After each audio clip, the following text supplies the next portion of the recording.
గిద్దలూరు వైసీపీలో స్తబ్దత, అయోమయంలో కార్యకర్తలు. వర్గంలో వైఎస్సార్ కాంగ్రెస్ పార్టీ పరిస్థితి నానాటికీ తీసికట్టుగా మారుతోందా? క్షేత్రస్థాయి పరిశీలన అవుననే సమాధానమిస్తోంది. ప్రధాన సమస్యలు: నాయకుడు లేని లోటు. మాజీ ఎమ్మెల్యే అన్నా రాంబాబు హయాంలో కార్యకర్తలకు ఉన్న భరోసా ఇప్పుడు కరువైంది. అందుబాటులో లేని ఇన్ఛార్జి. ప్రస్తుత ఇన్ఛార్జి కేపీ నాగార్జునరెడ్డి నెలలో 2 సార్లు కూడా నియోజకవర్గానికి రావట్లేదనే విమర్శలు బలంగా వినిపిస్తున్నాయి. కార్యక్రమాల వైఫల్యం. పార్టీ అధినేత జగన్ గారు ప్రతిష్టాత్మకంగా చేపట్టిన 1,000,000 సంతకాల కార్యక్రమంలో కూడా కీలక నేతలు కనిపించకపోవడం శోచనీయం.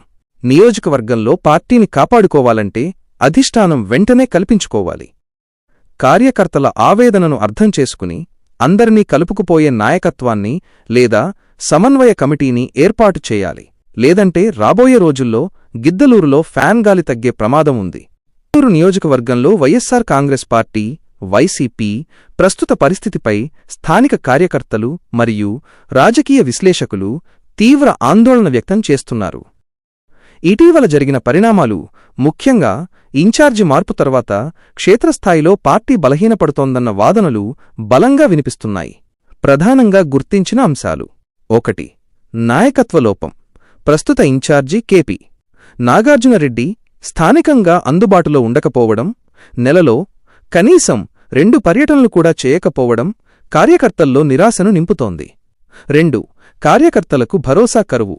గతంలో మాజీ ఎమ్మెల్యే అన్నా రాంబాబు నాయకత్వంలో కార్యకర్తలకు ఉన్న ధైర్యం, భద్రతాభావం ఇప్పుడు లోపించిందని, దీనివల్ల కేడర్ నిస్తేజంగా మారుతోందని విమర్శలున్నాయి. 3. కీలక కార్యక్రమాలకు దూరం. పార్టీ అధిష్టానం ఆదేశించిన 1,000,000 సంతకాల వంటి ముఖ్యమైన కార్యక్రమాల్లో కూడా స్థానిక నాయకత్వం చురుగ్గా పాల్గొనకపోవడం అంతర్గత విభేదాలను ఎత్తిచూపుతోంది. కార్యకర్తల డిమాండ్. పార్టీ భవిష్యత్తును దృష్టిలో ఉంచుకుని అధిష్టానం వెంటనే జోక్యం చేసుకోవాలని కార్యకర్తలు కోరుతున్నారు. ఇన్ఛార్జికి మరియు స్థానిక నాయకులకు మధ్య సమన్వయం కుదిర్చడానికి ఒక ప్రత్యేక కమిటీని వేయాలని లేదా క్షేత్రస్థాయిలో నిరంతర పర్యవేక్షణ ఉండాలని వారు అభిప్రాయపడుతున్నారు. కార్యకర్తల ఆవేదనను పరిగణనలోకి తీసుకోకపోతే నియోజకవర్గంలో పార్టీ ఉనికికి ప్రమాదం వాటిల్లే అవకాశం ఉందని విశ్లేషకులు హెచ్చరిస్తున్నారు.